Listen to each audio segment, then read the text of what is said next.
भारत के विभाजन के समय भारतीय राष्ट्रीय कांग्रेस का अध्यक्ष कौन था? भारत के विभाजन के समय भारतीय राष्ट्रीय कांग्रेस का अध्यक्ष कौन था? ए. जेबी कृपलानी। राइट आंसर ए है। भारत विभाजन सत्ता हस्तांतरित के समय जेपी कृपलानी भारतीय राष्ट्रीय कांग्रेस के अध्यक्ष थे। जब भारत का विभाजन हुआ, सत्ता हस्तांतरित के समय था, उस समय जो है जेपी कृपलानी भारतीय राष्ट्रीय कांग्रेस के अध्यक्ष थे और लंबे समय तक ये रहे, 1940 से आपके करीब करीब 46 तक। ये नवंबर 1946 के मेरठ अधिवेशन में अध्यक्ष बने। ये नवंबर 1946 के मेरठ अधिवेशन में अध्यक्ष बने और नवंबर 1947 तक अध्यक्ष रहे। यानी कि फिर से ये दोबारा बनते हैं, 40 से 46 तक रहे, फिर दोबारा 46 में मेरठ का अधिवेशन में अध्यक्ष बने और नवंबर 1947 तक अध्यक्ष रहे। इनके इस्तीफा देने के उपरांत डॉक्टर राजेंद्र प्रसाद अध्यक्ष बनाए और इनके इस्तीफा देने के उपरांत जो है डॉक्टर राजेंद्र प्रसाद को अध्यक्ष बनाया गया। वर्ष 1947 के भारतीय राष्ट्रीय कांग्रेस के दिल्ली अधिवेशन की अध्यक्षता किसने की? वर्ष 1947 के भारतीय राष्ट्रीय कांग्रेस के दिल्ली अधिवेशन की अध्यक्षता किसने की? तो राइट आंसर ए. जेपी कृपलानी। अंग्रेजों द्वारा भारतीयों को वर्ष 1947 में सत्ता हस्तांतरित किए जाने के समय कांग्रेस अध्यक्ष कौन था? Right answer D. J B Kripalani. वर्ष 1947 में भारतीय राष्ट्रीय कांग्रेस के अध्यक्ष थे। Right answer A. J B Kripalani. Bharat की आजादी के समय ब्रिटेन में निम्नलिखित राजनीतिक पार्टियों में से कौन सी पार्टी सत्ता में थी? Right answer D. Labour party. Bharat की स्वतंत्रता के समय क्लीमेंट आर एटली ब्रिटिश प्रधानमंत्री थे। यानी कि जब भारत की स्वतंत्रता का समय था, उस समय क्लीमेंट आर एटली, इनका नाम है, ब्रिटिश प्रधानमंत्री थे। ये ब्रिटेन के प्रधानमंत्री थे और इनका कार्यकाल 1945 से 51 था। कार्यकाल 1945 से 1951 था। उस दौरान जो है ब्रिटेन में लेबर पार्टी सत्ता में थी और उस दौरान 1945 से 51 में ब्रिटेन में लेबर पार्टी की सत्ता थी। ब्रिटेन के प्रधानमंत्री क्लीमेंट एटली ने 20 फरवरी 1947 को हाउस ऑफ कॉमन्स में यह घोषणा की कि अंग्रेज जून 1948 के पहले ही उत्तरदायी लोगों को सत्ता हस्तांतरित करने के उपरांत भारत छोड़ देंगे।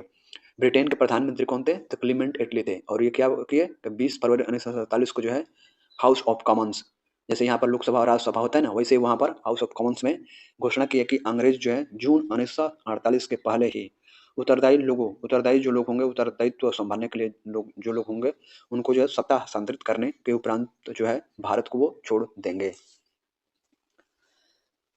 भारत का संवैधानिक विकास के बारे में पढ़ते हैं। भारत का संवैधानिक विकास। किस साल रेगुलेटिंग एक्ट पारित किया गया था? किस साल रेगुलेटिंग एक्ट पारित किया गया था? राइट आंसर सी है, 1773 ईस्वी में। 1773 ईस्वी में ब्रिटिश संसद ने कंपनी में व्याप्त भ्रष्टाचार और कुप्रशासन को दूर करने के लिए रेगुलेटिंग एक्ट 1773 पारित किया। ये जो रेगुलेटिंग एक्ट 1773 में पारित किया गया, ये इसलिए पारित किया गया कि कंपनी में, जो भी कंपनी थी ब्रिटिश कंपनी, उसमें व्याप्त भ्रष्टाचार और कुप्रशासन को दूर करने के लिए पारित किया गया था ब्रिटिश संसद के द्वारा। इसके तहत मद्रास और बम्बई प्रेसिडेंसियों को कलकत्ता प्रेसिडेंसी का अधीन कर दिया गया। इसके तहत क्या किया गया? 1773 के रेगुलेटिंग एक्ट के तहत ही मद्रास और बम्बई को कलकत्ता प्रेसिडेंसी के अधीन कर दिया गया। बंगाल के गवर्नर को बंगाल का गवर्नर जनरल कहा जाने लगा। बंगाल के गवर्नर को अब बंगाल का गवर्नर जनरल कहा गया। बंगाल का प्रथम गवर्नर जनरल वारन हेस्टिंग्स को बनाया गया और बंगाल का प्रथम गवर्नर जनरल जो है वारन हेस्टिंग्स को बनाया गया। रेगुलेटिंग एक्ट पारित किया गया तो ए 1773 ईस्वी में। राइट आंसर ए है, 1773 ईस्वी में।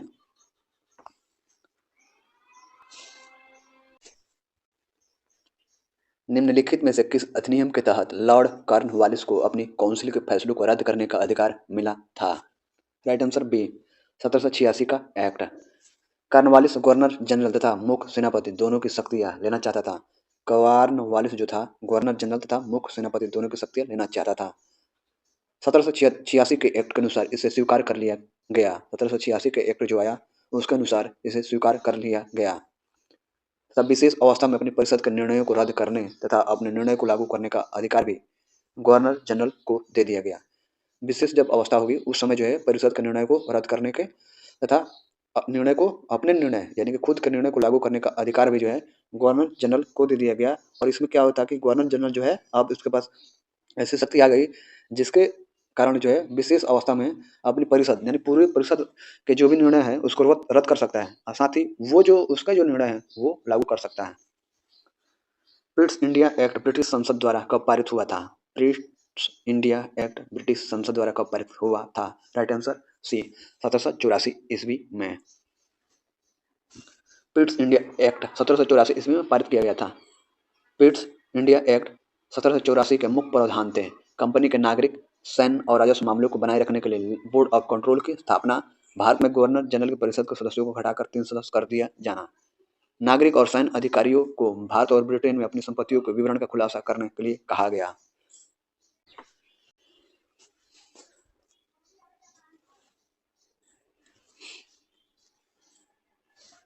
नागरिक सेवाओं के लिए प्रतियोगी परीक्षा प्रणाली को सिद्धांततः स्वीकार किया गया। नागरिक सेवाओं के लिए प्रतियोगी परीक्षा प्रणाली को सिद्धांततः स्वीकार किया गया। बी, राइट आंसर बी, 1853 में। चार्टर एक्ट 1853 में यह व्यवस्था की गई कि नियंत्रण बोर्ड और उसके अन्य पदाधिकारियों का वेतन सरकार निश्चित करेगी। चार्टर एक्ट 1853 में जो है यह व्यवस्था की गई कि नियंत्रण बोर्ड यानी कंट्रोल बोर्ड और उसके अन्य पदाधिकारियों का जो वेतन है वो सरकार निश्चित करेगी, परंतु धन जो है कंपनी देगी। डायरेक्टरों की संख्या 24 से घटाकर 18 कर दी गई। डायरेक्टरों की जो संख्या है 24 से घटाकर 18 कर दी गई, जिसमें क्राउन द्वारा मनोनीत किए जाने थे। जिसमें जो है क्राउन 6 क्राउन द्वारा मनोनीत किए जाने थे जिसमें जो है 6 क्राउन द्वारा मनोनीत किए जाने थे। इसमें प्रावधानित था कि नियुक्तियां अब प्रतियोगी परीक्षाओं द्वारा की जाएगी। इसमें जो है प्रावधानित ये किया गया कि नियुक्तियां जो है अब प्रतियोगी परीक्षाओं द्वारा की जाएगी, जिसमें किसी प्रकार का भेदभाव नहीं किया जाएगा। निम्नलिखित में से किस अधिनियम में भारत में पृथक निर्वाचक मंडल का आरंभ किया? निम्नलिखित में से किस अधिनियम में भारत में पृथक निर्वाचक मंडल का आरंभ किया गया? तो राइट आंसर डी, भारत परिषद अधिनियम 1909। भारतीय परिषद अधिनियम 1909 मार्ले या मार्ले मिंटो सुधार 1909 इसे कहा जाता है। तो इसके द्वारा जो ब्रिटिश भारत में सांप्रदायिक प्रतिनिधित्व की व्यवस्था की गई, जिसके अंतर्गत मुसलमानों के लिए पृथक निर्वाचक मंडल की व्यवस्था करना चाहता था। जिसका अंतर्गत जो है मुसलमानों के लिए पृथक निर्वाचक मंडल की व्यवस्था करना था। गांधी जी ने कहा था मार्ले मिंटो सुधार ने हमारा सर्वनाश कर दिया। गांधी जी ने कहा कि मार्ले मिंटो सुधार जो है ने हमारा सर्वनाश कर दिया, और इसी के कारण जो है आगे चलकर जो है पूरी कहानी है भारत और पाकिस्तान का बंटवारा हुआ। चलिए आगे बढ़ते हैं। भारतीय उच्चायुक्त के पद का सृजन किस अधिनियम से हुआ? तो राइट आंसर बी, भारत सरकार अधिनियम 1919। भारत सरकार अधिनियम 1919 में भारत के राज्य सचिव के कार्यभार को कम करने के लिए एक भारतीय उच्चायुक्त की नियुक्ति का प्रावधान किया गया था। यानी कि भारत सरकार अधिनियम 1919 में जो है भारत के राज सचिव के कार्यभार को कम, यानी कि भारत के जो राज सचिव थे उनके जो कार्यभार थे उसको कम करने के लिए भारतीय उच्चायुक्त की नियुक्ति का प्रावधान किया गया था। इसका कार्य भारत सरकार के लिए अस्त्र शस्त्र और अन्य सामान खरीदना, ठेका देना, व्यापारिक हितों को देखना और इंग्लैंड में पढ़ने वाले भारतीय विद्यार्थियों की देखभाल करना इत्यादि था। इसका जो कार्य था कि भारत सरकार के लिए अस्त्र शस्त्र जितने भी हथियार है उसके खरीद, ठीक है, अस्त्र शस्त्र की खरीद, अन्य सामान खरीदना, ठेका देना, व्यापारिक हितों को देखना, इंग्लैंड में पढ़ने वाले भारतीय विद्यार्थियों की देखभाल करना इत्यादि था। उच्चायुक्त और उसके सहायकों के वेतन का व्यय भारत के साधनों से होना था। यानी कि उच्चायुक्त और उसके सहायकों के वेतन का व्यय जो है भारत के साधनों से होना था। यहाँ पर जितने भी उच्चायुक्त हो, चाहे राज सचिव हो, चाहे गवर्नर हो, चाहे जो भी हो, जितने भी अंग्रेज थे, ये सब भारतीय साधनों से ही, भारतीय पैसों से ही सब कुछ उनका चलता था। ब्रिटेन से पैसा थोड़ा ना आता था। मॉन्टेग्यू चेम्सफोर्ड की रिपोर्ट तो राइट आंसर बी, भारत सरकार अधिनियम 1919 का आधार बनी। तत्कालीन भारत के राज सचिव एडविन मॉन्टेग्यू और वायसराय लॉर्ड चेम्सफोर्ड की रिपोर्ट भारत सरकार अधिनियम 1919 का आधार बनी थी। तत्कालीन जो है भारत के राज सचिव एडविन मॉन्टेग्यू और वायसराय लॉर्ड चेम्सफोर्ड की रिपोर्ट भारत सरकार अधिनियम 1919 का क्या बनी? आधार बनी। इस अधिनियम के तहत प्रांतों में पहली बार द्वैध शासन लागू किया गया, और इसी अधिनियम के तहत जो है प्रांतों में पहली बार द्वैध शासन लागू किया गया। वर्ष 1919 में जब मॉन्टेग्यू चेम्सफोर्ड अधिनियम पास हुआ था तब इंग्लैंड का प्रधानमंत्री कौन था?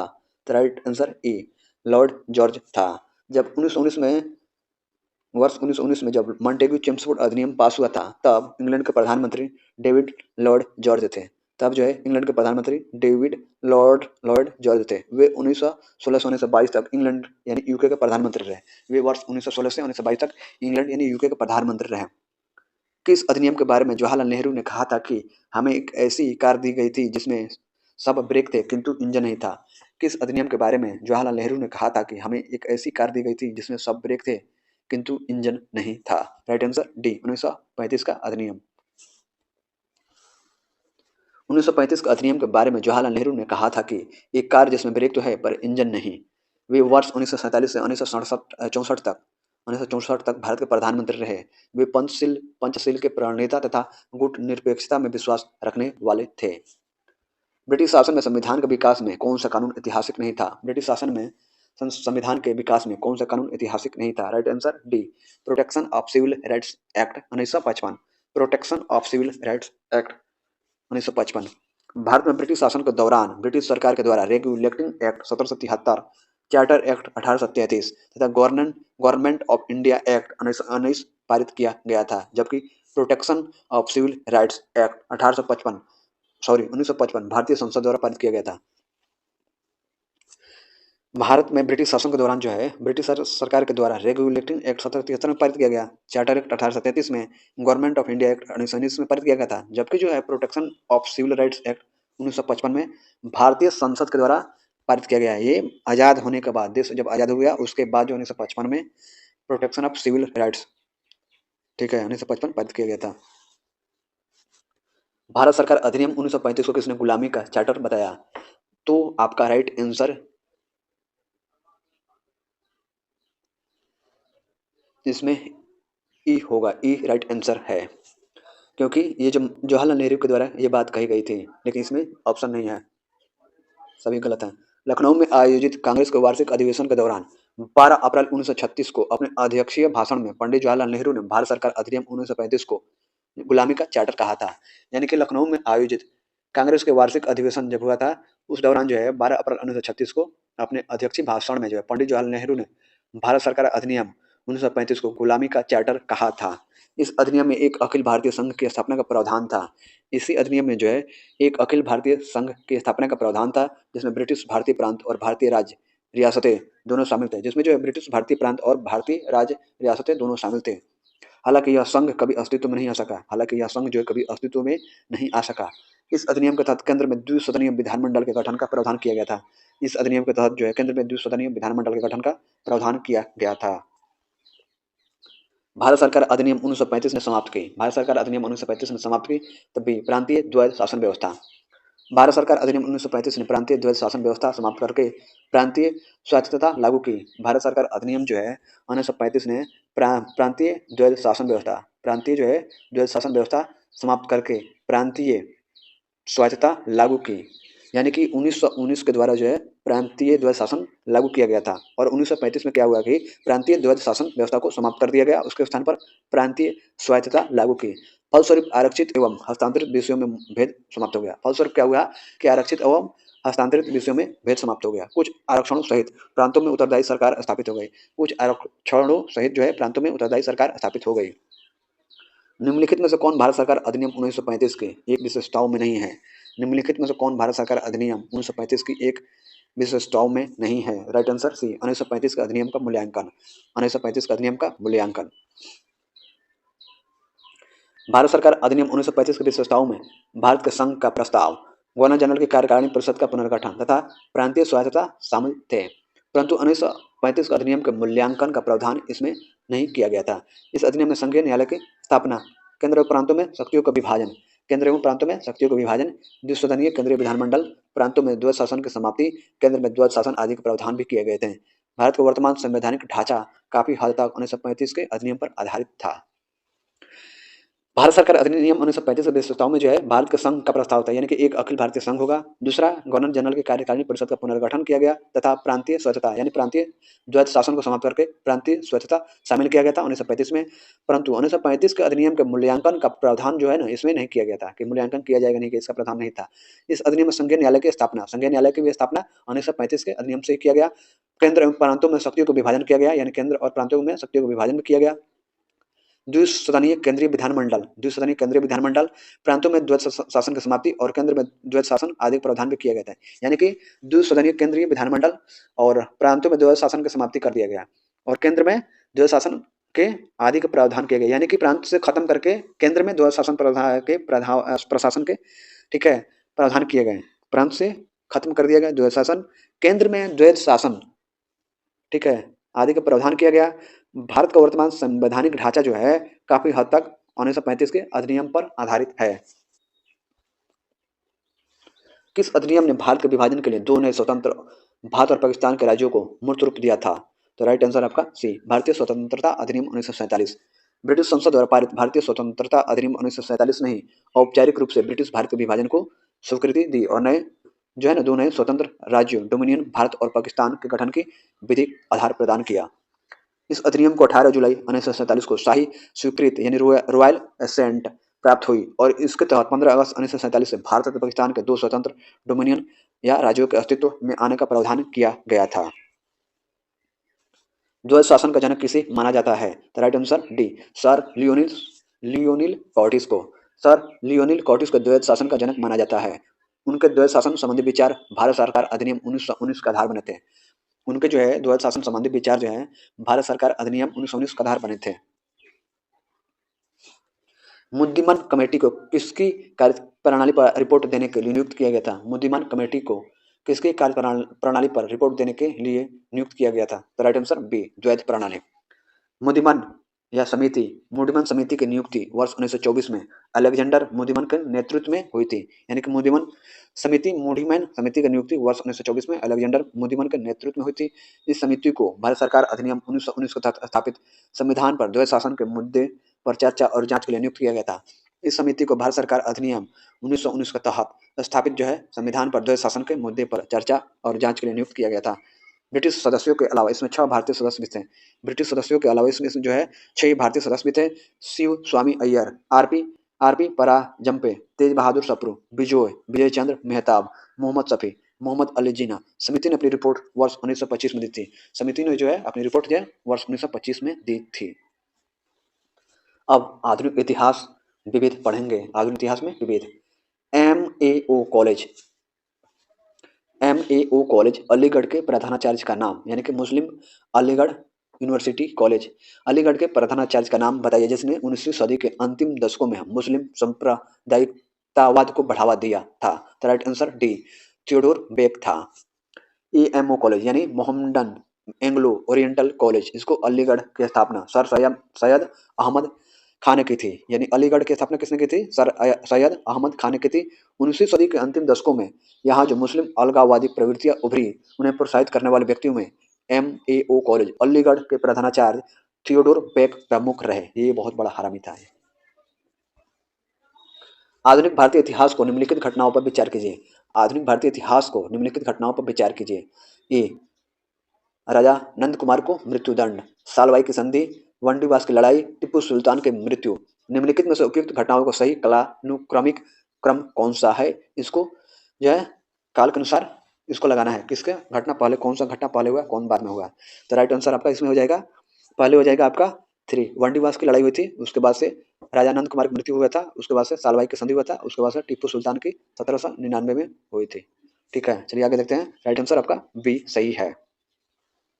इन 4 घटनाओं को स्वीकृति वर्ष निम्न इस प्रकार है। वर्ष जो निम्न प्रकार है। वंडीवास की लड़ाई बैटल ऑफ वंडीवास या तृतीय कर्नाटक युद्ध के दौरान अंग्रेजों और फ्रांसीसियों के बीच लड़ी गई निर्णायक लड़ाई थी जो 1760 में हुई थी। यह चारों में सबसे प्राचीन घटना है। यानी चारों में जो है सबसे प्राचीन घटना है 1760 में हुई थी वंडीवास की युद्ध या तृतीय कर्नाटक युद्ध के नाम से भी जाना जाता है, जो अंग्रेजों और फ्रांसीसियों के बीच लड़ी गई थी।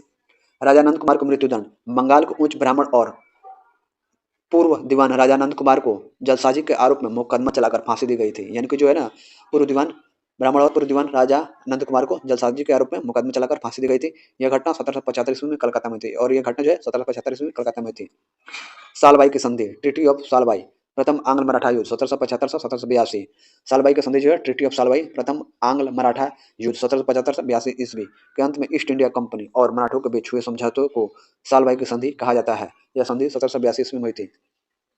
यानी कि जो है सालबाई की संधि ट्रीटी ऑफ सालबाई, प्रथम आंग्ल मराठा युद्ध 1775 से 1782 ईस्वी के अंत में ईस्ट इंडिया कंपनी और मराठों के बीच हुए समझौते को सालबाई की संधि कहा जाता है। यह संधि 1782 ईस्वी में हुई थी। टीपू सुल्तान की मृत्यु। मैसूर के शासक टीपू सुल्तान चतुर्थ आंग्ल मैसूर युद्ध 1799 ईस्वी के दौरान श्रीरंगपट्टनम की लड़ाई में मारे गए थे। टीपू सुल्तान की मृत्यु।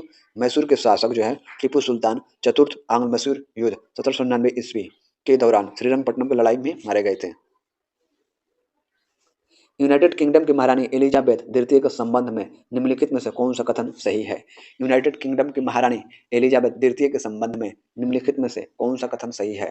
तो राइट आंसर ए, उन्होंने 70 वर्षों तक शासन किया और 96 वर्ष की आयु में उनकी मृत्यु हो गई।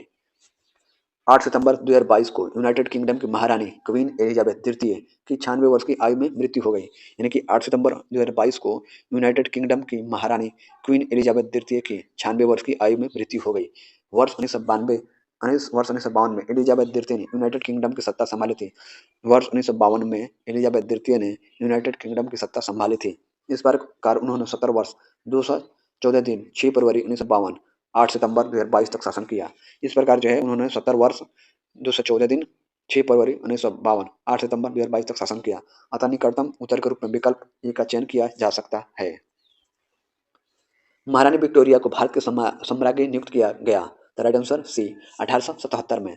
राजसी उपाधि अधिनियम रॉयल टाइटल्स एक्ट 1876 ब्रिटिश संसद द्वारा अप्रैल 1876 में पारित किया गया था। इस अधिनियम के तहत जो है महारानी विक्टोरिया को 1 जनवरी 1877 को दिल्ली दरबार में भारत के सम्राज्ञी घोषित किया गया। इसी प्रकार सम्राट एडवर्ड सेवेंथ को वर्ष 1903 में तथा जॉर्ज पंचम को वर्ष 1911 में भारत का सम्राट घोषित किया गया। यानी कि जो है 1876 में ब्रिटिश संसद द्वारा जो है अप्रैल 1976 में कौन सा उपाधि ऐसी पारित किया गया था? राष्ट्रीय उपाधि अधिनियम पारित किया गया।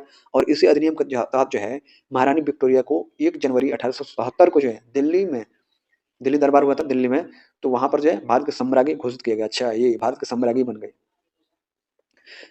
इसी प्रकार सम्राट एडवर्ड सातवें को वर्ष 1903 में तथा जॉर्ज पंचम को वर्ष 1911 में जो है भारत का सम्राट घोषित किया गया।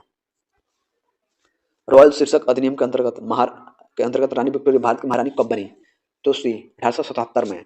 निम्नलिखित में से कौन सा कथन सही है? द राइट आंसर आपका है डी, उपयुक्त में से एक से अधिक। राजा राम मोहन राय नवीन शिक्षा के अग्रणी थे। स्वामी दयानंद ने भारत भारतीयों के लिए का नारा दिया। विवेकानंद विश्व धर्म संसद में भाग लिया। यह दो उपयुक्त में से एक से अधिक सही है। चलिए आगे बढ़ते हैं। स्वामी दयानंद सरस्वती ने भारत भारतीयों के लिए नारा दिया था। वर्ष 1893 में शिकागो में हुए विश्व धर्म संसद में स्वामी विवेकानंद ने भाग लिया था। राजा राम मोहन राय आधुनिक शिक्षा के अग्रणी थे। अतः विकल्प डी सत्य है। राजनीतिक सुधारों को लेकर विरोध करने वाले पहले भारतीय कौन थे? तो राइट आंसर सी राजा राम मोहन राय। राजनीतिक सुधारों को लेकर विरोध करने वाले पहले भारतीय राजा राम मोहन राय थे। उन्होंने मानव अधिकारों लोकतांत्रिक मूल्यों के विकास पर कई लेख लिखे। बिपिन चंद्र पाल ने लिखा है कि भारत में राजनीतिक स्वतंत्रता का संदेश सबसे पहले राजा राम मोहन राय ने दिया था। बिपिन चंद्र पाल ने लिखा है कि भारत में राजनीतिक स्वतंत्रता का संदेश सबसे पहले राजा राम मोहन राय ने दिया था। कुछ इतिहासकार सुरेंद्र नाथ बनर्जी को राजनीतिक सुधारों के लिए आंदोलन करने वाले पहले भारतीय मानते हैं। कुछ इतिहासकार मानते हैं। किसने 1921 में पहली बार पूर्ण स्वतंत्रता की मांग को उठाया? किसने 1921 में पहली बार पूर्ण स्वतंत्रता की मांग को उठाया? तो राइट आंसर डी मौलाना हजरत मोहानी ने। वर्ष 1921 में के अहमदाबाद में हुए कांग्रेस अधिवेशन की अध्यक्षता CR दास के जेल में होने कर हकीम अजमल खान ने की थी। वर्ष 1921 के अहमदाबाद में हुए कांग्रेस अधिवेशन की अध्यक्षता CR दास के जेल में होने के कारण हकीम अजमल खान ने की थी। इस अधिवेशन में सर्वप्रथम मौलाना हजरत मोहानी ने पूर्ण स्वतंत्रता की मांग उठाई थी, परंतु गांधी जी ने इस मांग का विरोध किया और मांग निरस्त कर दी गई। परंतु जो है गांधी जी ने इस मांग का विरोध किया और मांग निरस्त कर दी गई। क्यों किया पता नहीं, किस लिए किया पता नहीं, क्या कारण था कि गांधी जी ने विरोध किया पता नहीं। फ्रांसीसी क्रांति के नारे स्वतंत्रता समानता और डैश ने पूरी दुनिया को प्रेरित किया था। ए भाईचारा, समानता स्वतंत्रता एवं बंधुत्व भाईचारा का नारा फ्रांस की राज्य क्रांति की देन है। समानता स्वतंत्रता एवं बंधुत्व भाईचारा का नारा फ्रांस की राज्य क्रांति की देन है, जिससे न केवल फ्रांस अपितु पूरी दुनिया को प्रभावित किया, जिससे न सिर्फ फ्रांस को ही नहीं पूरी दुनिया को प्रभावित किया। फ्रांसीसी क्रांति की शुरुआत 14 जुलाई 1789 को हुई थी। फ्रांसीसी क्रांति की शुरुआत जो है 14 जुलाई 1789 को हुई थी। उस समय फ्रांस का राजा लुई 16वां था। उस समय जो फ्रांस का राजा कौन था? लुई 16वां था।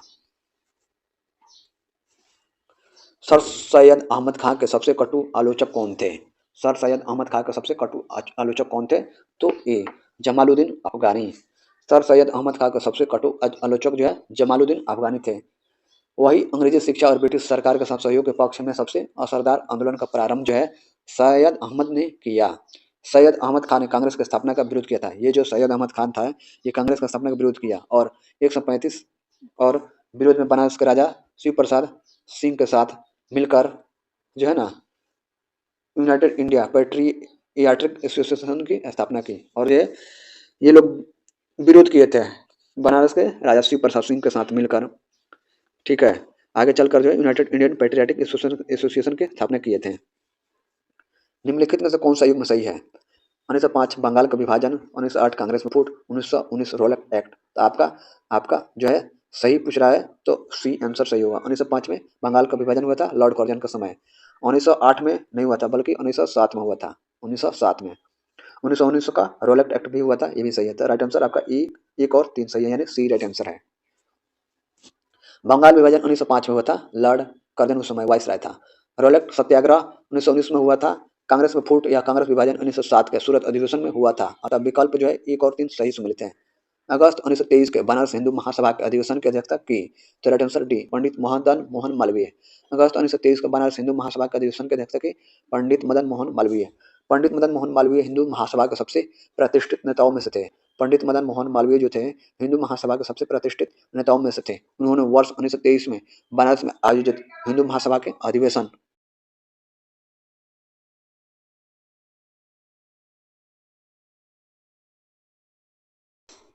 अगस्त 1923 के बनारस हिंदू महासभा के अधिवेशन की अध्यक्षता की। तो डी, पंडित मदन मोहन मालवीय। पंडित मदन मोहन मालवीय हिंदू महासभा के सबसे प्रतिष्ठित नेताओं में से थे।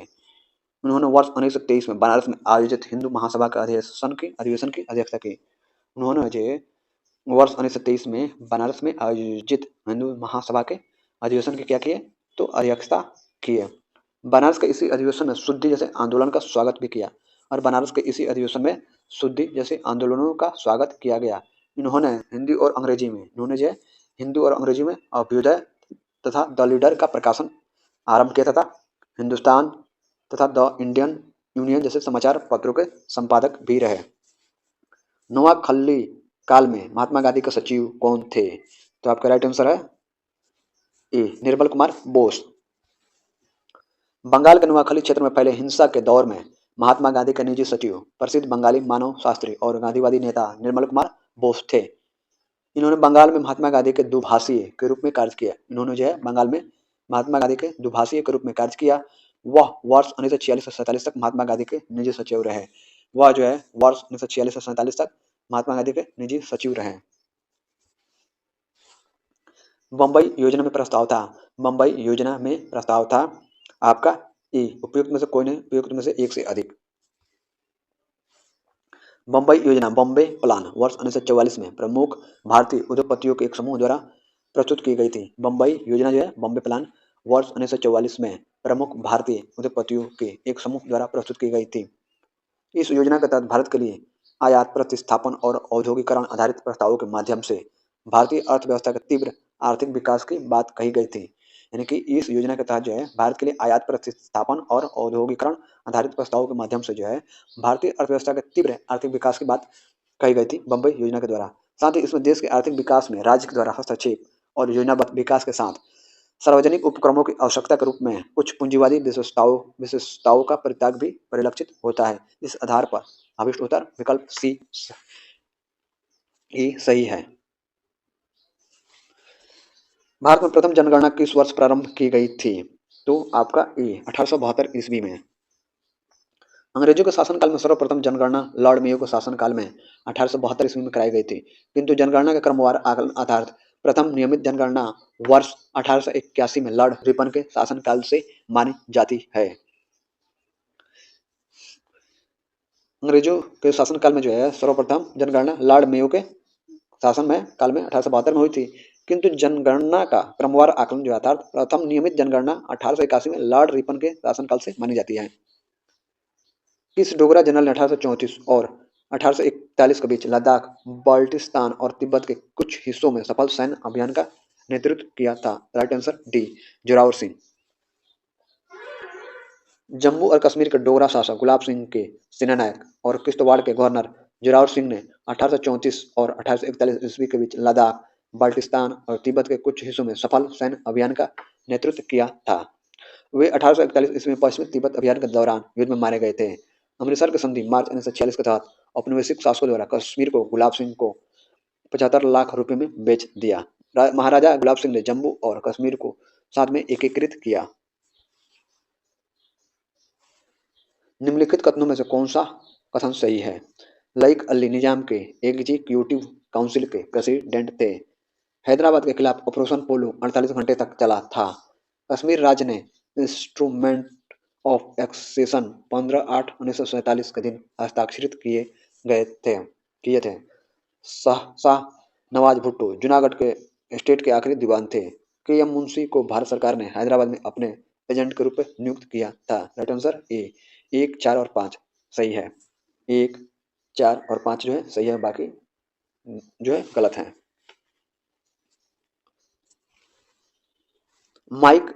मीर लाइक अली हैदराबाद के निजाम के एग्जीक्यूटिव काउंसिल के प्रेसिडेंट, निजाम के शासनकाल में हैदराबाद के आखिरी प्रधानमंत्री थे। हैदराबाद के भारत में सम्मेलन हेतु ऑपरेशन पोलो सितंबर 1948 में लगभग 5 दिनों की अवधि का था। कश्मीर राज्य के महाराजा हरि सिंह ने भारत के साथ इंस्ट्रूमेंट ऑफ एक्सेशन विलय पत्र पर 26 अक्टूबर 1947 को हस्ताक्षर किए थे। शाह नवाज भुट्टो जूनागढ़ स्टेट के आखिरी दीवान थे। के एम मुंशी को भारत सरकार ने हैदराबाद रियासत में अपने एजेंट जनरल के रूप में नियुक्त किया था। इस प्रकार प्रश्नगत कथनों में कथन 1, 4 और 5 सही है। किसने कहा, जब तक यह तीसरी शक्ति अथवा इंग्लैंड यहाँ है, हमारे सांप्रदायिक मतभेद हमें परेशान करते रहेंगे। ई उपयुक्त में से कोई नहीं, उपयुक्त में से एक से अधिक। उपयुक्त कथन महात्मा गांधी का है जो उन्होंने लुईस फिशर को दिए गए साक्षात्कार में कहा था। महात्मा गांधी। भारत के स्वतंत्रता संग्राम के दौरान निम्नलिखित घटनाओं पर विचार कीजिए। पहला होम रूल आंदोलन, दूसरा सूरत विभाजन, तीसरा खेड़ा सत्याग्रह, चौथा मार्ले मिंटो सुधार। तो सूरत विभाजन तो 1907 में हुआ था। तो आपका जो है ये आपका दो ये गलत, दो वाला पहले होगा, उसके बाद से दो, उसके बाद 1909 में मार्ले मिंटो सुधार हुआ था। आपका राइट आंसर सी है। 2, 4 यानी कि 2, 4, 1, 3 सही है। चलिए आगे देखते हैं। सूरत विभाजन जो है 1907 में हुआ था। मिंटो मार्ले सुधार यानी मार्ले मिंटो सुधार 1909 में हुआ था। होम रूल आंदोलन 1916 में हुआ था। खेड़ा सत्याग्रह 1918 में हुआ था। अंत्योदय कार्यक्रम का उद्देश्य है, अंत्योदय कार्यक्रम का उद्देश्य है सी गरीबों में सबसे गरीब की सहायता। अंत्योदय कार्यक्रम का उद्देश्य है गरीबों में सबसे गरीब की सहायता करना है। अंत्योदय के विचार को गांधी जी ने प्रतिपादित किया था। अंत्योदय के विचार को गांधी जी ने प्रतिपादित किया था। उन्होंने किसी कदम या नीति की कसौटी के मूल्यांकन के लिए समाज के सबसे गरीब कमजोर व्यक्ति के लाभ को उस कदम या नीति के मूल्यांकन का पैमाना माना। उनका यही अंतिम व्यक्ति केंद्रित विचार अंत्योदय के विचार की आत्मा है। हालांकि अंत्योदय के विचार या दर्शन को लोक प्रसिद्ध बनाने का श्रेय श्यामा प्रसाद मुखर्जी को जाता है। भारत में वह महान एकता करता था जिसने केवल दूसरों को सहिष्णु ही नहीं बनाया अपितु उनको अपने मित्रों और साथियों में आपसी जिम्मेदारी के साथ भी स्वीकार कराया था। यह किसने कहा? ई उपयुक्त में से कोई नहीं। प्रश्नगत कथन जो है पंडित जवाहरलाल नेहरू का है जिसमें उन्होंने महात्मा गांधी के बारे में कहा है। तो राइट आंसर ई। निम्न उद्योगपतियों में से कौन से व्यक्ति लंबे समय तक एआईसीसी के खजांची रहे तथा सन 1930 में जेल भी गए? आपका B Jamnalal Bajaj. Right answer B. Seth Jamnalal Bajaj Gandhi ji के निकट सहयोगियों में से थे। वे लंबे समय तक अखिल भारतीय कांग्रेस कमेटी एआईसीसी के कोषाध्यक्ष रहे थे। वे वर्ष 1923 में नागपुर झंडा सत्याग्रह में भाग लेने के लिए तथा पुनः 1930 में सविनय अवज्ञा आंदोलन के दौरान जेल गए थे। यानी कि ये 1930 में जो है सविनय अवज्ञा आंदोलन के दौरान जेल गए थे और 1923 में नागपुर झंडा सत्याग्रह में भाग लेने के लिए भी गए थे। 2 बार जेल गए थे। अंबाबाई एक स्वतंत्रता सेनानी भारत के किस राज्य की थी? डी कर्नाटक। अंबाबाई का जन्म 1889 ईस्वी में तत्कालीन मैसूर राज्य अब कर्नाटक में एक रूढ़िवादी ब्राह्मण परिवार में हुआ था। अंबाबाई ने स्वतंत्रता आंदोलन में दक्षिण भारत में बहुत महत्वपूर्ण भूमिका अदा की। इन्होंने उडुपी में विदेशी कपड़ों और शराब की दुकानों के खिलाफ धरना प्रदर्शन का नेतृत्व भी किया। सुरेंद्रनाथ बनर्जी को किस वर्ष भारतीय सिविल सर्विसेज से हटाया गया? तो राइट आंसर ए 1874 ईस्वी। सुरेंद्रनाथ बनर्जी द्वितीय भारतीय थे। सुरेंद्रनाथ बनर्जी द्वितीय भारतीय थे जिन्होंने आईसीएस परीक्षा उत्तीर्ण की थी। उनकी प्रथम नियुक्ति सिलहट बांग्लादेश में असिस्टेंट मजिस्ट्रेट का पद पर हुई थी। यहीं पर प्रतिक्रियात्मक अनियमितताओं के कारण 1874 ईस्वी में उन्हें पद से हटाया गया। अतः सदैव सहमति के साथ और अक्सर वाणिज्य मंडल के निर्देशों पर भारत सरकार चलती है और इसे व्हाइट मैन्स वर्डन कहा जाता है। यह किसने कहा था? राइट आंसर सी सच्चिदानंद सिन्हा। समाजवाद का समर्थक कौन था और 1933 में ब्रिटिश शासन देशी राज्यों, जमींदारवाद और पूंजीवाद को उखाड़ फेंकना चाहता था? तो right answer B, Jawaharlal Nehru. Jawaharlal Nehru समाजवाद के समर्थक थे। नेहरू ने वर्ष 1933 में ब्रिटिश शासन देशी राज्यों, जमींदारवाद, पूंजीवाद को उखाड़ फेंकना चाहते थे। नेहरू का समाजवाद सोवियत संघ के समाजवाद से प्रभावित था। उन्होंने नवंबर 1927 में सोवियत संघ की यात्रा की थी। 19वीं शताब्दी के अंत में इतिहास के अध्ययन ने भारत में राष्ट्रीयता की भावना पैदा करने में किस प्रकार मदद की? राइट आंसर आपका डी, उपयुक्त में से एक से अधिक। विकल्पगत सभी कथनों ने 19वीं शताब्दी के अंत में इतिहास के अध्ययन ने भारत में राष्ट्रीयता की भावना पैदा करने में सहायता दी, यानी कि सभी सही है। ब्रिटिश शासन के तहत दयनीय स्थितियों को बदलने और संघर्ष करने के लिए लोगों से आग्रह।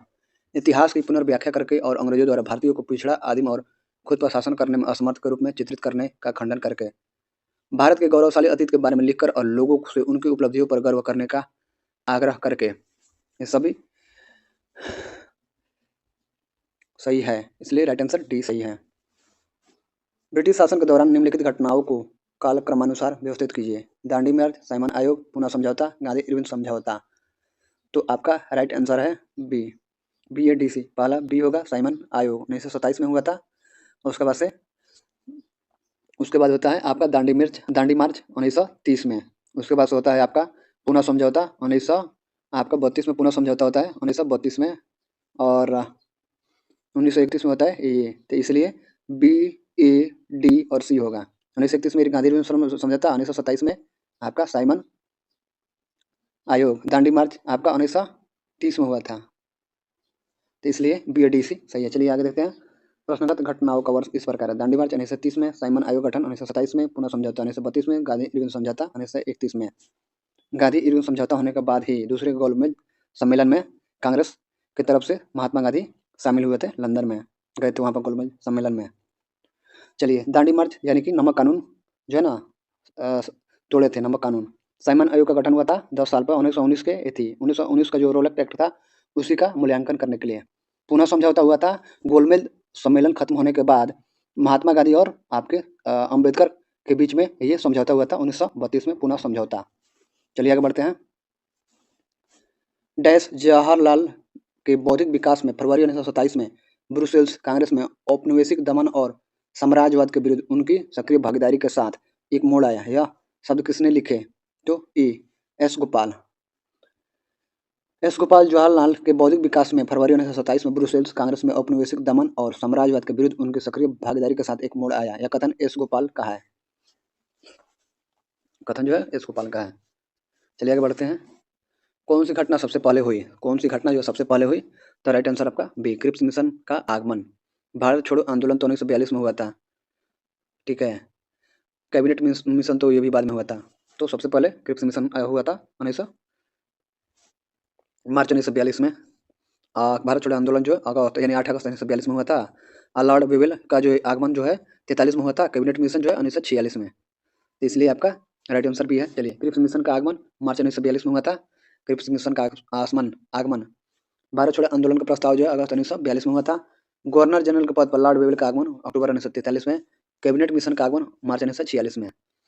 अतः दी गई घटनाओं को में सर्वप्रथम स्टैफोर्ड क्रिप्स के नेतृत्व क्रिप्स मिशन का आगमन था। सुमेलित कीजिए। बारदोली, चौरी चौरा, यरवदा, नुआखली। महाराष्ट्र, गुजरात, पश्चिम बंगाल, उत्तर प्रदेश। नुआखली तो पश्चिम बंगाल में है और चौरी चौरा आपका है उत्तर प्रदेश में। यरवदा जो है महाराष्ट्र में है, बारदोली है गुजरात में। तो आपका ए का टू किस में है? ए का टू, बी का 1, बी का 4, बी का 4, ए का 2, बी का 4, सी का 1 और डी का 3, यानी कि राइट आंसर आपका सी राइट आंसर है। यहाँ पर आंसर नहीं दिया गया है। चलिए आगे बढ़ते हैं। बारदोली गुजरात राज्य में स्थित है। चौरी चौरा वर्तमान में उत्तर प्रदेश में स्थित है। यहीं पर असहयोग आंदोलन के दौरान 4 फरवरी 1922 को हिंसक भीड़ ने एक थाना जला दिया, जिसमें 23 पुलिसकर्मी मारे गए। इस घटना से दुखी होकर गांधी जी ने 12 फरवरी 1922 को असहयोग आंदोलन वापस ले लिया। यरवदा जेल महाराष्ट्र में स्थित है। यरवदा जेल जो है महाराष्ट्र में स्थित है। वर्तमान में नुआखली बांग्लादेश का हिस्सा है, न कि पश्चिम बंगाल राज्य का। भारत के विभाजन से पूर्व यह बंगाल प्रांत का भाग था। अभी तो बांग्लादेश का है, लेकिन उस समय नुआखली जो है भारत में था। चलिए आगे बढ़ते हैं। ब्रिटिश हाउस ऑफ कॉमन्स में चुने जाने वाले दादा भाई नौरोजी प्रथम भारतीय थे जिन्होंने इस दल के टिकट पर चुनाव लड़ा। ए उदारवादी दल, राइट आंसर।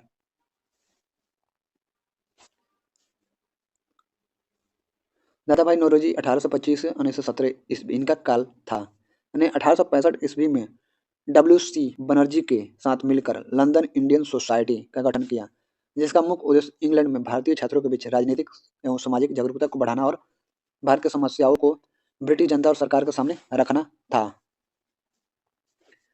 1892 ईस्वी में लिबरल पार्टी उदारवादी दल के टिकट पर ब्रिटिश हाउस ऑफ कॉमन्स के लिए चुने जाने वाले पहले भारतीय थे। दादा भाई नौरोजी ने अपनी पुस्तक poverty and on British rule in India में स्पष्ट रूप से ब्रिटिश शासन के दौरान भारत की आर्थिक दुरावस्था पर प्रकाश डाला तथा धन के बहिर्गमन अथवा धन के निष्कास सिद्धांत का सर्वप्रथम प्रतिपादन किया। इनमें से कौन इंग्लैंड में भारत के अनाधिकारिक दूत बने? इनमें से कौन इंग्लैंड में जो है भारत के अनाधिकारिक दूत बने? तो आपका बी दादा भाई नौरोजी। दादा भाई नौरोजी को इंग्लैंड में भारत के अनाधिकारिक दूत के रूप में जाना जाता है। उन्होंने भारतीय दृष्टिकोण को ब्रिटिश जनता तक पहुंचाने के उद्देश्य से 1866 ईस्वी में ईस्ट इंडिया एसोसिएशन की स्थापना की। कौन से प्रसिद्ध भारतीय गुरुदेव के नाम से जाने जाते थे? तो राइट आंसर ए रविन्द्रनाथ टैगोर। रविन्द्रनाथ टैगोर का जन्म जो है कलकत्ता में 7 मई 1861 को हुआ। रविन्द्रनाथ टैगोर का जन्म जो है कलकत्ता में 7 मई 1861 को हुआ था। 1901 में उन्होंने शांति निकेतन में ब्रह्मचर्य आश्रम नाम से एक विद्यालय प्रारंभ किया। 23 दिसंबर 1918 को गुरुदेव रविन्द्रनाथ टैगोर ने विश्व भारती की नींव रखी थी। 23 दिसंबर 1918 को गुरुदेव रविन्द्रनाथ टैगोर ने विश्व भारती की नींव रखी थी। वर्ष 1923 में उनके गीतों की पुस्तिका गीतांजलि के अंग्रेजी अनुवाद सॉन्ग्स ऑफ रिंग्स के लिए उन्हें साहित्य का नोबेल पुरस्कार प्रदान किया गया। वे गुरुदेव के नाम से जाने जाते थे। जय जवान जय किसान का नारा किसने दिया? तो ए लाल बहादुर शास्त्री ने। जय जवान जय किसान का प्रसिद्ध नारा भारत के भूतपूर्व प्रधानमंत्री लाल बहादुर शास्त्री ने दिया था। भारतीय राजनीति में 1947 के बाद किस महिला ने सर्वाधिक योगदान दिया?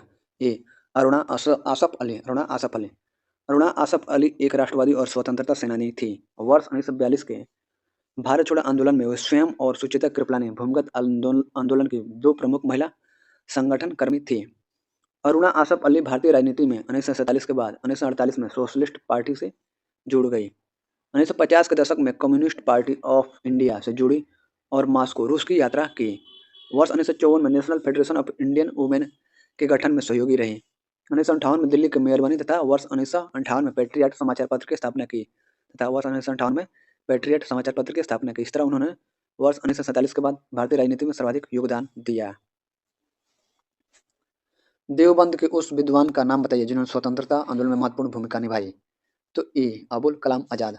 अबुल कलाम आज़ाद देवबंद आंदोलन से संबंधित थे। मजमिल अल नदवा जो अबुल कलाम आज़ाद द्वारा लिखे गए लेखों का संग्रह है को उर्दू पत्रिका अल नदवा में प्रकाशित किया गया था। वे वर्ष 1940 से 46 तक कांग्रेस का अध्यक्ष रहे। इंडिया विंस फ्रीडम उनकी प्रसिद्ध पुस्तक है इंडिया विंस फ्रीडम।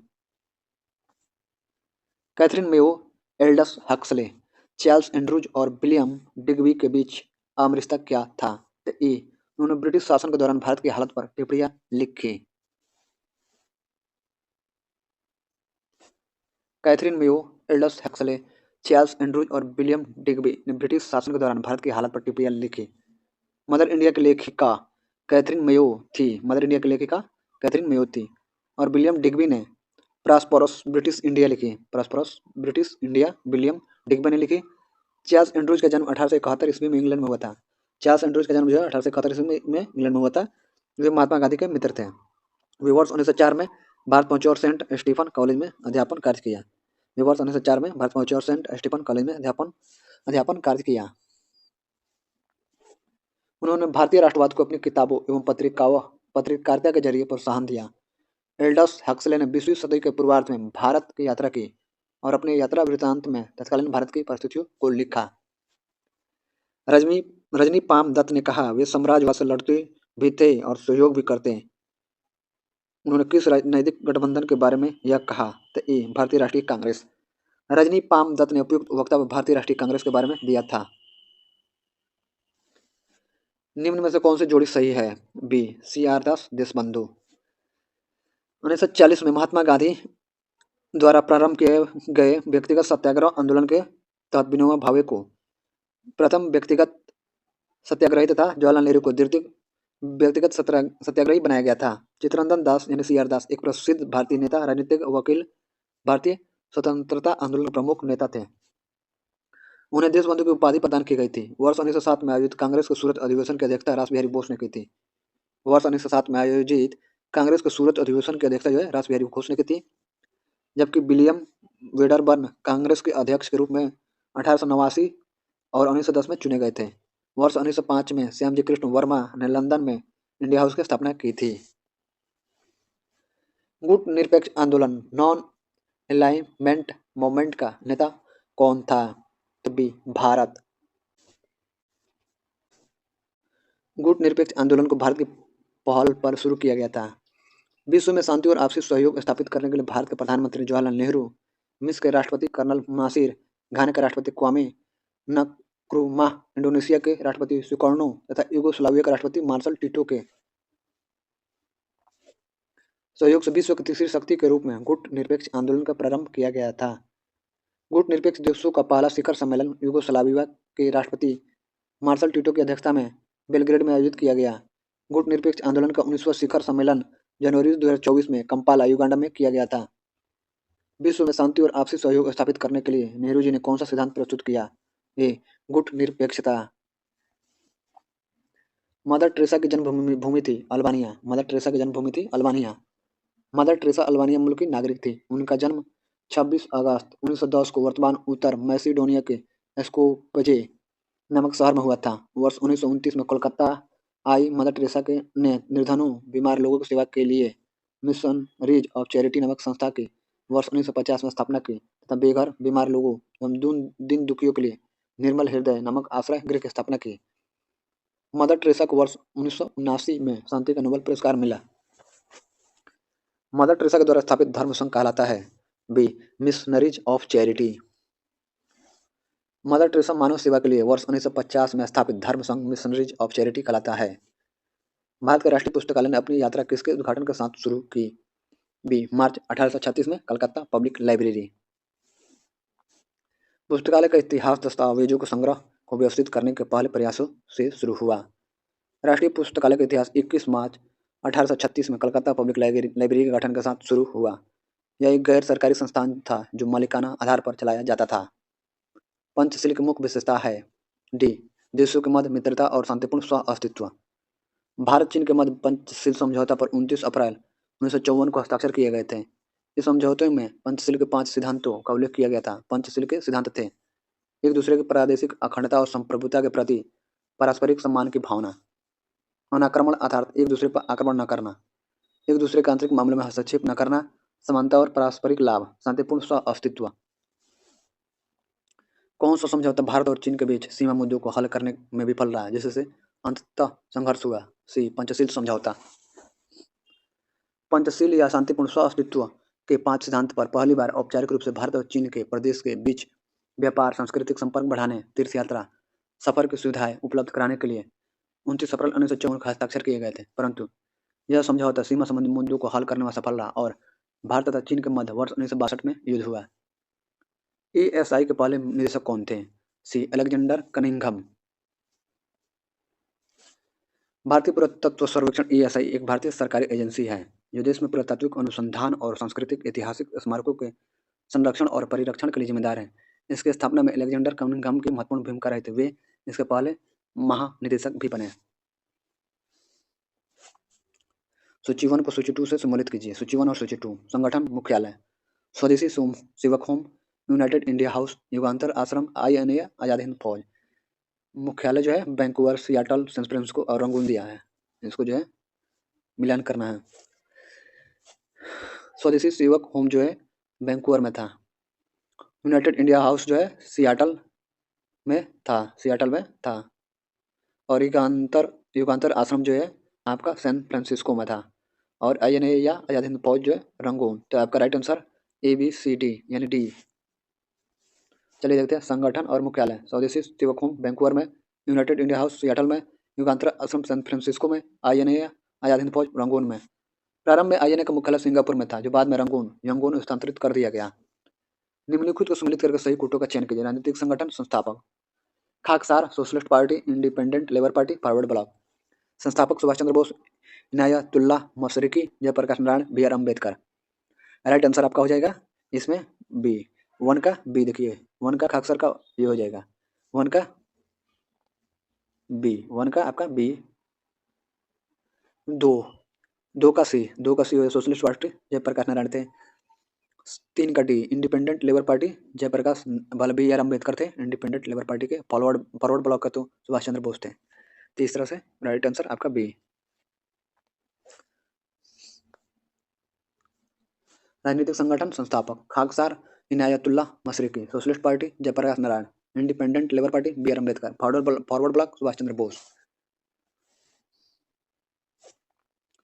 भारतीय मुद्रा 1913 में नियुक्त रॉयल कमीशन का अध्यक्ष कौन था? तो सी सर ऑस्टिन चेम्बरलेन। भारतीय मुद्रा पर वर्ष 1913 में नियुक्त रॉयल कमीशन का अध्यक्ष सर ऑस्टिन चेम्बरलेन था। मुहाजिर कौमी आंदोलन क्या है? तो आपका बी, पाकिस्तान में बसे उत्प्रवासी मुसलमानों का एक राजनीतिक दल। मुहाजिर कौमी आंदोलन, मुहाजिर कौमी मूवमेंट, MQM, पाकिस्तान में बसे उत्प्रवासी मुसलमानों का एक राजनीतिक दल है जिसके नेता आफाक अहमद हैं। दुनिया की सर्वाधिक प्राचीन सभ्यता कौन सी है? तो डी, मेसोपोटामिया, इराक।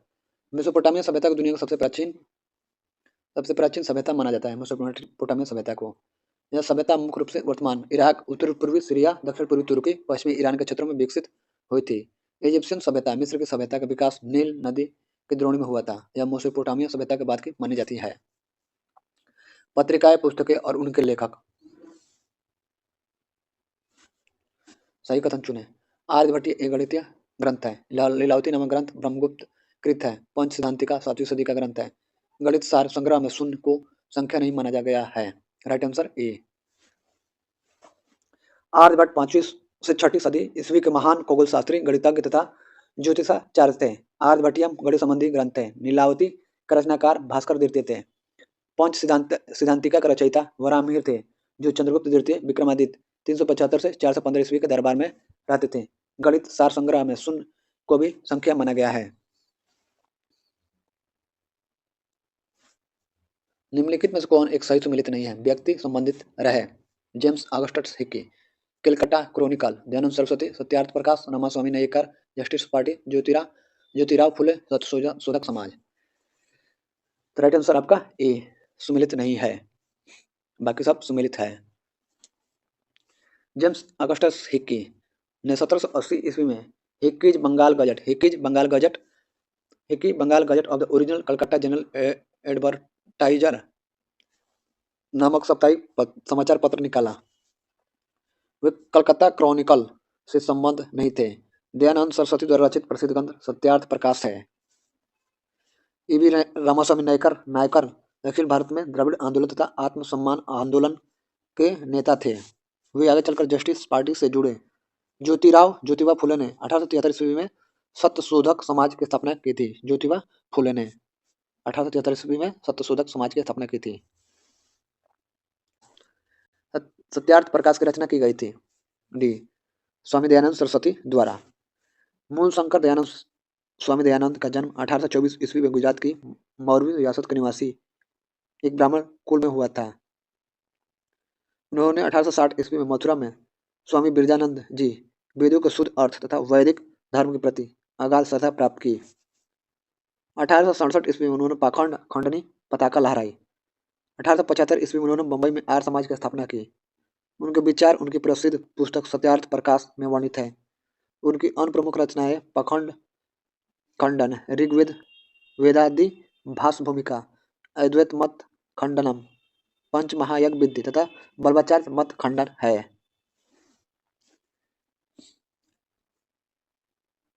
निम्नलिखित में से कौन सी पुस्तक तिलक ने लिखी है? तो बी, गीता रहस्य। Right answer. गीता रहस्य नामक पुस्तक की रचना लोकमान्य बाल गंगाधर तिलक ने मांडले जेल में की थी। उन्होंने श्रीमद् भागवत गीता के कर्मयोग की विस्तृत व्याख्या की। गांधी जी ने गीता रहस्य को पढ़कर कहा था कि गीता पर तिलक जी का यह टीका ही उतना शाश्वत स्मारक है। बाल गंगाधर तिलक ने इस पुस्तक की भूमिका में लिखा है कि मैंने पुस्तक का पहला मसौदा ड्राफ्ट मांडले जेल में 1910 से 1911 के शीतकालीन अवधि में तैयार किया था। ये जो है मांडले जेल में 1910 से 1911 के शीतकालीन अवधि में तैयार किए थे। गीता पुस्तक की भूमिका। इसके बाद जैसे जैसे नए विचार मेरे मन में आते गए, मैंने उस प्रारूप में समय समय पर सुधार किया तथा पुस्तक के जिन भागों को आवश्यक पुस्तकों के अभाव में अधूरा छोड़ा न पड़ा था, उन्हें कारागार से मुक्त होने के बाद पूरा किया।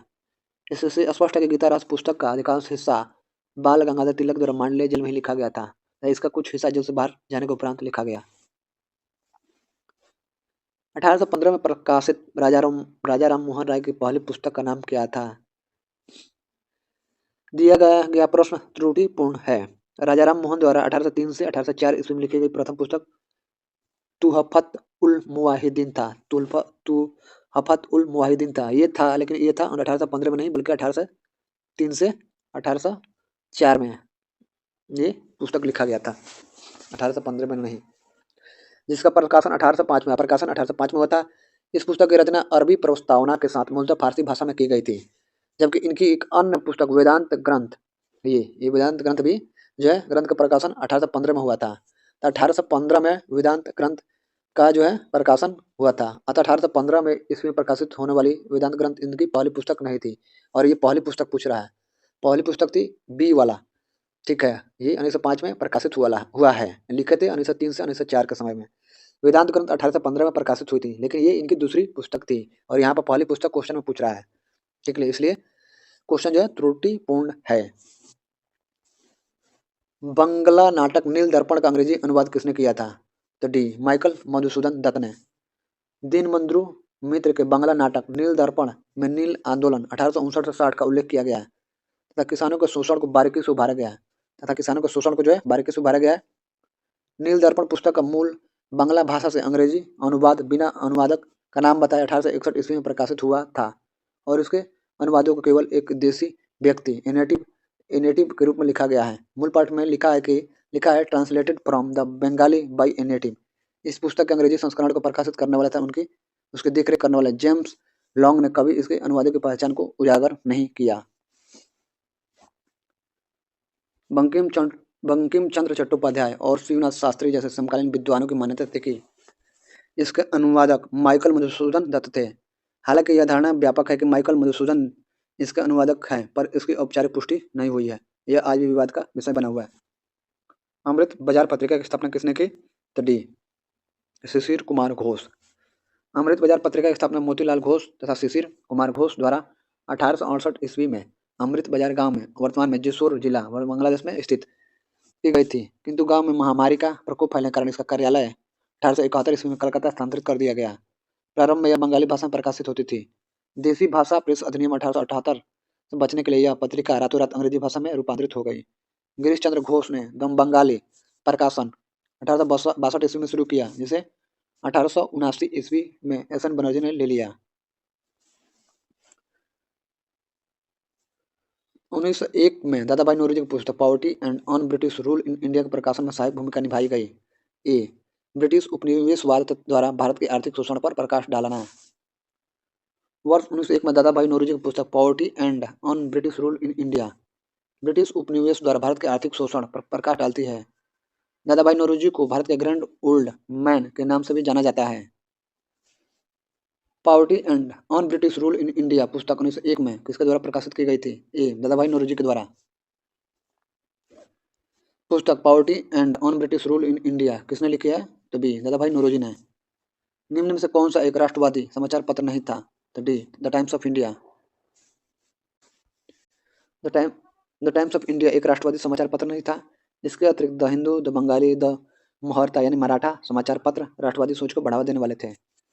भारत के स्वतंत्रता आंदोलन के दौरान गहन राष्ट्रवादी विचारों को किस समाचार पत्र के द्वारा प्रचारित किया जाता था? तो ए अमृत बाजार पत्रिका के द्वारा। औपनिवेशिक शासन के खिलाफ राष्ट्रीय जागृति के प्रचार के लिए उभरे सबसे शक्तिशाली समाचार पत्र थे सुधारक, केसरी, मराठा, नवजीवन, स्वदेश मित्र, अमृत बाजार पत्रिका, हिंदुस्तान, मातृभूमि आदि। अमृत बाजार पत्रिका 1868 ईस्वी में दो भाइयों शिशिर कुमार घोष और मोतीलाल घोष द्वारा शुरू की गई थी। द यंग इंडिया एक राष्ट्रीय पत्र को प्रारंभ किया गया था। B Mahatma Gandhi. Young India एक अंग्रेजी साप्ताहिक राष्ट्रीय पत्रिका जर्नल थी, जो भारत के स्वाधीनता संघर्ष के दौर में अत्यंत प्रभावशाली मंच बना। इसे 1919 से 1931 के बीच महात्मा गांधी द्वारा संपादित किया गया। चूंकि प्रश्न में यंग इंडिया के स्थान पर द यंग इंडिया लिखा गया था, इसलिए बिहार लोक सेवा आयोग ने इस प्रश्न को हटा दिया है। क्रांतिकारी गतिविधियों के साथ कौन सी पत्रिका जुड़ी हुई नहीं थी? D young India. Young India जो है पत्रिका क्रांतिकारी गतिविधियों के साथ जुड़ी नहीं थी। यंग इंडिया पत्रिका का संपादन महात्मा गांधी ने किया था। महात्मा गांधी अहिंसक आंदोलन के समर्थक थे। वर्ष 1913 में सोहन सिंह भाखड़ा ने अन्य सहयोगियों के साथ मिलकर Hindustan association of the Pacific coast नामक संस्था की स्थापना की। इस संस्था ने गद्दार नामक अखबार निकाला, जिससे इन संस्था का नाम भी गदर पार्टी पड़ गया। युगांतर तथा संध्या पत्रिकाएं भी क्रांतिकारी गतिविधियों से संबंधित थी। बहिष्कृत भारत जर्नल किसने शुरू किया था? डी बाबा साहेब अम्बेडकर। 20 जुलाई 1924 को भीमराव अम्बेडकर ने बम्बई में एक संस्था बहिष्कृत हितकारिणी सभा बनाई, जिसका उद्देश्य अस्पृश्य लोगों की नैतिक तथा भौतिक उन्नति करना था। सर चिमनलाल हरिलाल शीतलवाड़ इसके पहले अध्यक्ष बनाए गए, जबकि प्रबंध समिति के अध्यक्ष डॉक्टर अम्बेडकर बने थे। सभा का संकल्प शिक्षित करना, उत्तेजित करना, संगठित करना स्वीकार किया गया। सभा का उद्देश्य सरकार के समक्ष अछूतों की समस्याओं को रखना था। उन्होंने 3 अप्रैल 1927 को मुंबई से मराठी पाक्षिक बहिष्कृत भारत आरंभ किया था। न्यू लैंप फॉर ओल्ड लेख श्रृंखला 1893 से 94 में सर्वहारा वर्ग के साथ संपर्क से बाहर होने के लिए कांग्रेस की आलोचना की गई थी। इन लेखों का लेखक कौन था? तो ए अरविंद घोष। तत्कालीन भारतीय परिस्थितियों के कारण एवं कांग्रेस की साम्राज्यवादी शक्तियों के समक्ष ढुलमुल रवैया अपनाने के कारण अरविंद घोष ने अपनी लेख श्रृंखला न्यू लैंप फॉर ओल्ड में कांग्रेस की आलोचना की थी। न्यू लैंप फॉर ओल्ड किसने लिखा है? तभी अरविंद घोष ने। हिंदू पैट्रियट का संस्थापक कौन था? ए हरिश्चंद्र मुखर्जी। हिंदू पैट्रियट नामक साप्ताहिक समाचार पत्र की स्थापना जनवरी 1853 में कलकत्ता के एक व्यवसायी मधुसूदन राय के नेतृत्व में हुई। अंग्रेजी में प्रकाशित होने वाले इस पत्र के संपादक के रूप में गिरीश चंद्र घोष की नियुक्ति की गई। आगे चलकर हरीश चंद्र मुखर्जी इसके संपादक बने। अतः इस कारण कुछ पुस्तकों में हिंदू पैट्रियट के संस्थापक के रूप में गिरीश चंद्र घोष नाम आता है, जबकि मधुसूदन राय और गिरीश चंद्र घोष दोनों की ही इसकी स्थापना में महत्वपूर्ण भूमिका थी। इंडिया फॉर इंडियंस किताब किसने लिखी? ये आर सी दत्त ने। भारतीय स्वतंत्रता आंदोलन के दौरान चर्चित पुस्तक इंडिया फॉर इंडियंस के लेखक चित्तरंजन दास थे। अनहैप्पी इंडिया पुस्तक के लेखक कौन है? सी लाला लाजपत राय। अनहैप्पी इंडिया के लेखक लाला लाजपत राय हैं। बाल गंगाधर तिलक ने केसरी तथा मराठा का और एनी बेसेंट ने कॉमनवेल्थ तथा न्यू इंडिया पत्रों का संपादन किया। अबुल कलाम आजाद के द्वारा किस पत्रिका को संपादित किया गया था? तो आपका सी, राइट आंसर सी। अल हिलाल का संपादन अबुल कलाम आजाद के द्वारा किया गया था। ये स्वतंत्र भारत के पहले शिक्षा मंत्री थे। इंडिया विंस फ्रीडम, गुबार ए खातिर आदि अब्दुल कलाम आजाद की प्रमुख रचनाएं हैं, जबकि जमींदार एवं द कॉमरेड अखबार के संचालन से क्रमशः सिराजुद्दीन एवं मौलाना मोहम्मद अली जौहर जुड़े हुए थे। इंडिया विंस फ्रीडम के लेखक हैं बी अबुल कलाम आजाद। पुस्तक इंडिया डिवाइडेड किसने लिखी है? ये राजेंद्र प्रसाद ने। इंडिया डिवाइडेड पुस्तक लेखक भारत के पूर्व राष्ट्रपति डॉक्टर राजेंद्र प्रसाद हैं। इस पुस्तक के प्रथम संस्करण का प्रकाशन जनवरी 1946 में हुआ था। इस पुस्तक को डॉक्टर राजेंद्र प्रसाद ने 6 भागों में बांटा है। इसमें उन्होंने मुख्यतः भारत के विभाजन के विभिन्न पहलुओं पर चर्चा की है। इंडिया डिवाइडेड पुस्तक किसने लिखी है? बी राजेंद्र प्रसाद। 1878 में द हिंदू अखबार की स्थापना किसने की, जो भारतीय राष्ट्रीय आंदोलन के दौरान जनमत को आकार देने में प्रभावशाली रहा? ए जी सुब्रमण्यम अय्यर। द हिंदू की स्थापना 1878 ईस्वी में जी सुब्रमण्यम अय्यर के नेतृत्व में 6 युवा राष्ट्रवादियों के द्वारा मद्रास में की गई थी। यह अखबार 1878 ईस्वी में साप्ताहिक पत्र के रूप में शुरू हुआ और 1889 ईस्वी में दैनिक अखबार के रूप में परिवर्तित हो गया। झंडा गीत की रचना श्री श्यामलाल गुप्त पार्षद को प्राप्त है। झंडा गीत की रचना का श्रेय श्यामलाल गुप्त पार्षद को प्राप्त है। वंदे मातरम गीत के रचनाकार थे बंकिम चंद्र चटर्जी। वंदे मातरम गीत के रचनाकार प्रसिद्ध बांग्ला लेखक बंकिम चंद्र चटर्जी थे। यह गीत बाद में सन्यासी विद्रोह की पृष्ठभूमि पर रचित आनंद मठ नामक पुस्तक में प्रकाशित हुआ था। 1896 ईस्वी के कांग्रेस के कलकत्ता अधिवेशन में इसे पहली बार गाया गया था। वंदे मातरम बंकिम चंद्र चटर्जी के कौन सा उपन्यास का भाग था जिसने लाखों भारतीयों को देशभक्ति के लिए प्रोत्साहित किया? C Anand Math. Mahatma Gandhi and Bihar some reminiscences के लेखक कौन थे? Doctor Rajendra Prasad. Mahatma Gandhi and Bihar some reminiscences पुस्तक लेखक डॉक्टर राजेंद्र प्रसाद है। डॉक्टर राजेंद्र प्रसाद कुछ अन्य प्रमुख कृतियां हैं Satyagraha in Champaran, India divided, at the feet of Mahatma Gandhi आदि। ए गैलरी ऑफ रास्कल्स पुस्तक का लेखक कौन है? B Ruskin Bond. A gallery of rascals, my favorite tales of rogue rap rapscallions and ne'er do wells नामक पुस्तक के लेखक रस्किन बॉन्ड है। रस्किन बॉन्ड अंग्रेजी भाषा में विश्व प्रसिद्ध भारतीय लेखक हैं। देशेर कथा पुस्तक किसने लिखी थी? ए सकाराम गणेश दिवसकर। देशेर कथा पुस्तक। देशेर कथा देश की बात महान क्रांतिकारी चिंतक एवं लेखक सकाराम गणेश दिवसकर द्वारा लिखित क्रांतिकारी विचारों से युक्त बांग्ला पुस्तक है। इसका प्रकाशन 1904 में किया गया था। प्रसिद्ध पुस्तक गुलामगिरी के लेखक कौन है? ए ज्योतिबा फुले। पिछड़े वर्गों के उत्थान सत्य शोधक समाज का मुख्य कार्यक्रम था। इसकी स्थापना 1873 ईस्वी में ज्योतिबा फुले ने की थी। यह आंदोलन दलितों और निम्न जाति के लोगों के कल्याण के लिए चलाया गया। अपनी ब्राह्मण विरोधी गतिविधियों को संगठित रूप से प्रसार करने के लिए उन्होंने आलोचनात्मक ग्रंथों सार्वजनिक सत्य धर्म पुस्तक तथा गुलामगिरी की रचना की। लेखकों की सूची 1 को 1857 के पुस्तकों की सूची 2 से मिलाएं और नीचे दिए गए कोड में उत्तर चुनें। सूची 1 और सूची 2। वी.डी. सावरकर, एस. N Sen, Eric Stokes, S V. चौधरी। प्रथम स्वतंत्रता संग्राम, किसान और राज, नागरिक विद्रोह और भारतीय विद्रोह में 1857। Right answer C. 1 का ए, बी का 4, सी का 2, डी का 3। राइट आंसर आपका सी है। मिलान करते हैं। 1 का ए प्रथम स्वतंत्रता संग्राम, एसएनसेन जो है 1 का 4 लिखते हैं 1857। एरिक स्टोक्स जो है सी का 2 लिखते हैं किसान और राज। एस.वी. चौधरी जो लिखे हैं 3 लिखे हैं नागरिक विद्रोह और भारतीय विद्रोह में। वी.डी. सावरकर प्रथम स्वतंत्रता संग्राम, the first war of independence 1857 इनकी पुस्तक लिखी गई है। एसएनसेन जो है 1857 लिखते हैं 1857 लिखते हैं। एरिक स्टोक्स जो किसान और राज लिखते हैं peasant and the Raj. S V. Chaudhary का नागरिक विद्रोह और भारतीय विद्रोह लिखते हैं civil rebellion in the Indian mutinies. इस प्रकार विकल्प सी सही उत्तर है। उद्वंत प्रकाश के लेखक है ए मौलवी कवि। उद्वंत प्रकाश 18वीं सदी की रचना है जिसमें कई रचनाकार मौलवी कवि थे। मौलवी कवि ने 2 अन्य रचनाओं उद्वंत विनोद बाण सिंह की भी रचना थी। प्रसिद्ध पुस्तक Indira India's most powerful prime minister किसके द्वारा लिखी गई है? तो right answer D Sagarika Ghosh. प्रसिद्ध पुस्तक Indira India's most powerful prime minister Sagarika Ghosh के द्वारा लिखी गई है। सागरिका घोष के द्वारा अटल बिहारी वाजपेयी नामक पुस्तक भी लिखी गई है। Conflict of interest my journey through India's green movement किसके द्वारा लिखी गई है? तो B Sunita Narayan. Conflicts of interest my journey through India's green movement पुस्तक सुनीता नारायण के द्वारा लिखी गई है। सुनीता नारायण एक पर्यावरणविद और राजनीतिक कार्य करती है। उन्होंने वर्ष 1905 में भारत सरकार से पद्मश्री प्राप्त हुआ। पुस्तक 1984 किसके द्वारा लिखी गई है? C George Orwell. पुस्तक 1984 जॉर्ज ऑरवेल के द्वारा लिखी गई है। Autobiography of an unknown Indian. Autobiography of an unknown Indian लिखा है ए नीरज सिंह चौधरी ने। The autobiography of an unknown Indian. Autobiography of an unknown Indian भारतीय लेखक नीरज सिंह चौधरी द्वारा वर्ष 1951 में प्रकाशित पुस्तक है। आत्मकथा विद्या में रचित इस पुस्तक को नीरज सिंह चौधरी ने 1897 ईस्वी में किशोरगंज वर्तमान में बांग्लादेश में स्थित में अपने जन्म से प्रारंभ किया है। इस पुस्तक में उन्होंने अपने मानसिक और बौद्धिक विकास कोलकाता में अपने जीवन के विकास प्रतीक चिन्हों के ह्रास के अपने अनुमान का चित्रण किया है। अनीता रॉडिक किसकी लेखिका है? अनीता रॉडिक किसकी लेखिका है? तो सी बिजनेस एज अनयूजुअल के लेखक है।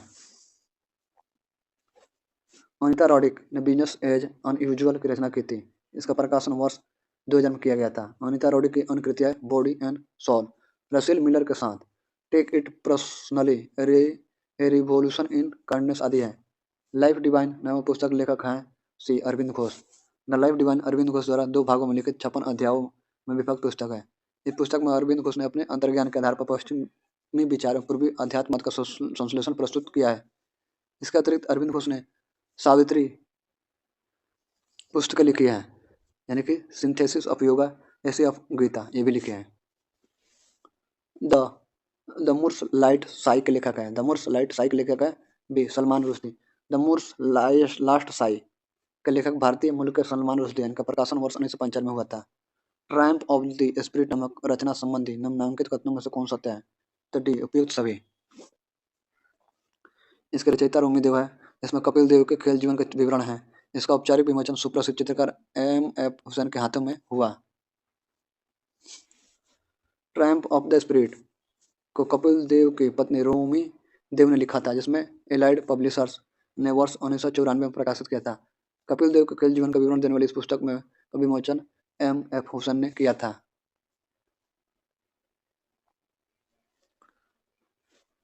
सूची 1 को सूची 2 का मिलान कीजिए और सूची के नीचे दिए गए कोड का उपयोग करके सही उत्तर चुनिए। सूची 1 और सूची 2, लेखक का नाम, पुस्तक का नाम। तो आपका चार्ल्स डिकेंस जो है, कॉलर चेंज करते हैं। चार्ल्स डिकेंस के द्वारा एक क्रिसमस कैरोल लिखा गया है। सलमान रुश्दी के द्वारा मिडनाइट चिल्ड्रन लिखा गया है। शशि थरूर के द्वारा द ग्रेट इंडियन नोवेल लिखा गया है और खुशवंत सिंह के द्वारा द कंपनी ऑफ वुमेन लिखा गया है। तो आपका 1 का ए, 1 का ए, बी का 2, 1 का ए, बी का 2, सी का 4 और डी का 3। राइट आंसर बी सही है। इसी के साथ आधुनिक भारत का पूरा बीपीएससी पूर्वावलोकन 2026 समाप्त हुआ। फिर मिलेंगे हम लोग अब मध्यकालीन भारत में, उसके बाद इंडियन ज्योग्राफी, पॉलिटी, इकोनॉमी, ऐसे ही पूरा बीपीएससी का पूर्वावलोकन जो है कराया जाएगा। जिनको भी पीडीएफ चाहिए, कृपया SPD current affairs GK GS Telegram channel है। ये टेलीग्राम चैनल है SPD current affairs GK GS. आप टेलीग्राम सर्च कीजिए, आएगा। उसमें आपको ये पूरा पीडीएफ मैंने प्राचीन भारत पे डाल दिया है, आधुनिक भारत का आपको मिल जाएगा। तो चलिए मिलते हैं। जय हिंद, जय भारत। पढ़ते रहिए, मेहनत कीजिए, सफल होइए, अपना नाम रोशन कीजिए, अपने माता पिता का नाम रोशन कीजिए, अपने परिवार का नाम रोशन कीजिए। आप जहाँ से भी हैं, जिस शहर से हो या गाँव से हो, जहाँ से भी हैं, उस क्षेत्र का नाम रोशन कीजिए और अपने देश का नाम रोशन कीजिए। मिलते हैं। जय हिंद, जय भारत। भारत माता की जय। सबका कल्याण हो।